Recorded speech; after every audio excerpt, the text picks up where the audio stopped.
الحمد لله منور أبصار العارفين بنور المعرفة واليقين وجاذب قلوب عباده الصالحين بجذبات القرب والتمكين الذي أحسن كل شيء خلقه وبدأ خلق الإنسان من طين والصلاة والسلام على আন্তর্জাতিক খ্যাতিসম্পন্ন Islamic scholar Jamia Ahmadiyya সুন্নি আলিয়ার সাবেক কৃতি ছাত্র مولانا وحبيبنا وشفيعنا محمد صلى الله عليه وعلى آله الأطهار الأبرار وصحبه الأخيار ما تعاقب الليل والنهار رب اشرح لي صدري ويسر لي أمري واحلل عقدة من لساني يفقهوا قولي মেহমান আল্লাহ রাব্বুল আলামিনের যথোপযুক্ত প্রশংসা করলেন। প্রিয় নবী সাল্লাল্লাহু আলাইহি নুরানি কদম মোবারকে দরুদ সালাম আরজ করলেন। আলে বাইতে আতহারের কদম মোবারকে সালাম আরজ করলেন এবং আল্লাহ রাব্বুল আলামিনের দরবারে দোয়া কামনা করেছেন।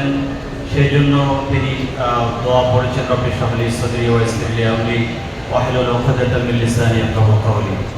وبعد فالحمد لله الذي أكرمنا بأن نكون معكم مرة ثانية في هذا الاحتفال في هذه الليلة بهذه الوجوه المحبة لله ولرسول الله وأهل بيت رسول الله وأصحاب رسول الله. আল্লাহ দরবারে অসংখ্য অগণিত শুকরিয়া আদায় করছি। عندما نريد نتكلم عن أهل بيت رسول الله صلى الله عليه وسلم فالكلام يطول ويطول ولن نصل إلى معرفة حقهم بعد أن وصف الله سبحانه وتعالى وصفهم الله سبحانه وتعالى بقوله قل لا أسألكم عليه أجرا إلا المودة في القربى. আমরা আলে বাইতে আতহারের ব্যাপারে যতই আলোচনা করি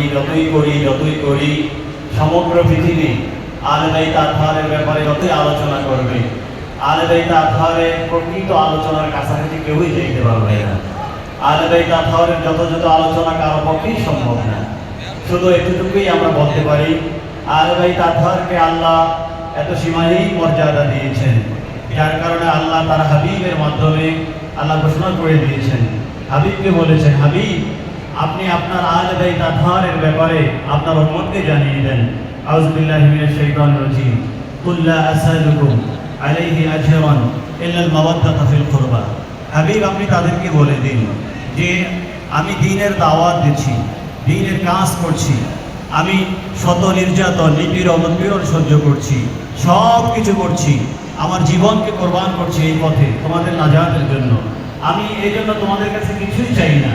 আল্লাহ আমাকে আদেশ করেছেন তোমাদের কাছে ঘোষণা করার জন্য যে তোমরা আমার আলে বাইতকে ভালোবাসতে হবে, আলে বাইতকে তোমরা সর্বোচ্চ পরিমাণ ভালোবাসতে হবে।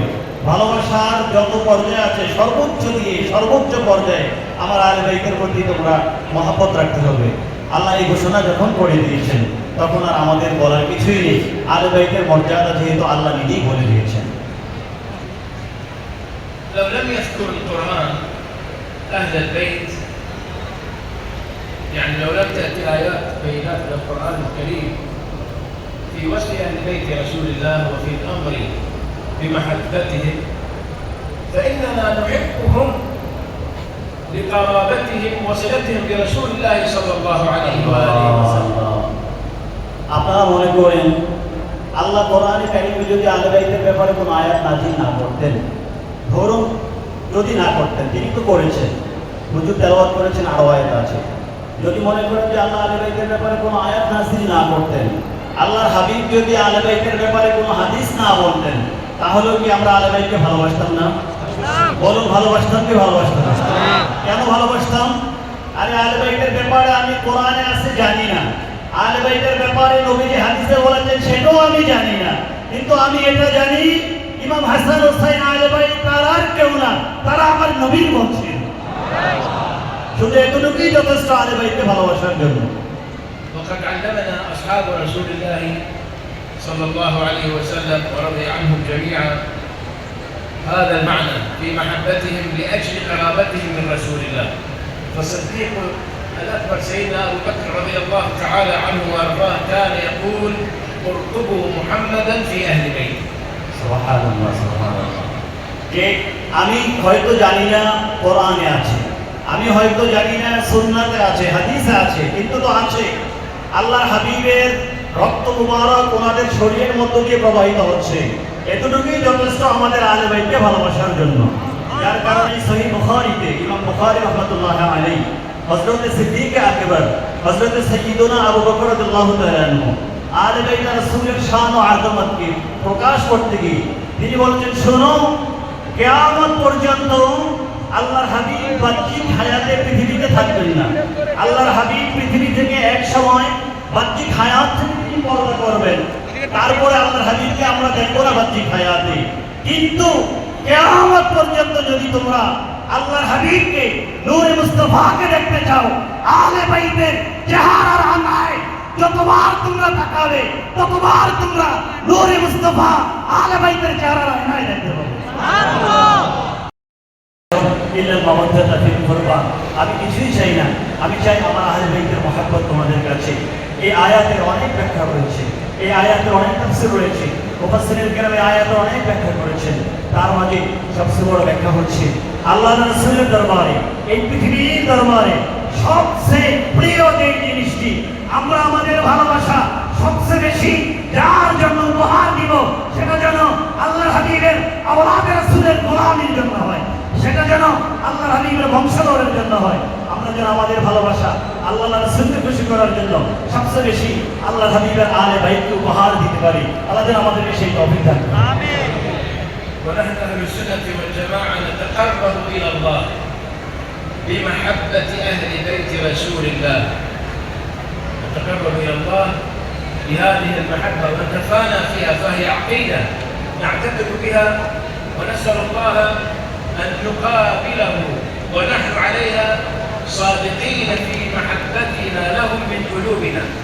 كانوا سابقا إذا أرادوا أن يعرفونا صدق إيمان الرجل من نفاقه فإنهم يعرفونه بمحبته لسيدنا علي أو لبغضه لسيدنا علي. إذا كان محبا فهو صادق إيمان، وإذا كان مبغضا فهو منافق، نسأل الله العفو والعافية. আল্লাহ রাব্বুল আলামিন আহলে বাইতের ভালোবাসা আমাদের জন্য অনেক বড় একটা উপহার হিসেবে দিয়েছেন। আহলে বাইতের সহিত মাওয়াদ্দা ভালোবাসা এটা অনেক বড় একটি জিনিস। ইতিপূর্বেই যে বিষয়টি সবচেয়ে বেশি দেখা হতো, হুজুর যেটা বলেছেন বর্তমান যুগের জন্য এটা সবচেয়ে বড় মেসেজ, আপনি কি মুমিন না আপনি মুনাফিক। আপনাকে আমি কিভাবে চিনবো? আপনাকে আমি মুমিন হিসাবে চিনবো নাকি আপনাকে মুনাফিক হিসাবে চিনবো? তৎকালীন সময়ে যখন ইসলামের মাঝে এত ফিতনা ছিল না, ধরুন সাহাবায়ে কেরাম, তাবিঈন, তবে তাবিঈন, পূর্ব জামানায় একজন মুনাফিককে চিনা হতো হযরতে আলী রাদিয়াল্লাহু তাআলা আনহুকে সে পছন্দ করতো না। ইমাম হাসান হুসাইন আহলে বাইত রাসূলকে পছন্দ করতো না, এই জন্য সবাই জেনে নিত সে মুনাফিক। আবার একজন মুমিনকে চিনা হতো যখন মানুষগুলো দেখতো সে হযরত মাওলা আলী শাহের খোদাকে মহব্বত করে, আহলে বাইত রাসূলকে মহব্বত করে। ঠিক তখন যেভাবে মাওলা আলী শাহের খোদা, আহলে বাইত রাসূল, মুমিন এবং মুনাফিক চিনার জন্য মানদণ্ড ছিল ১৫০০ বছর পরে, আজকেও মুমিন এবং মুনাফিক চিনার জন্য সবচেয়ে বড় মানদণ্ড হচ্ছে হযরত মাওলা আলী শাহের খোদা এবং আহলে বাইত রাসূল সাল্লাল্লাহু আলাইহি ওয়াসাল্লাম।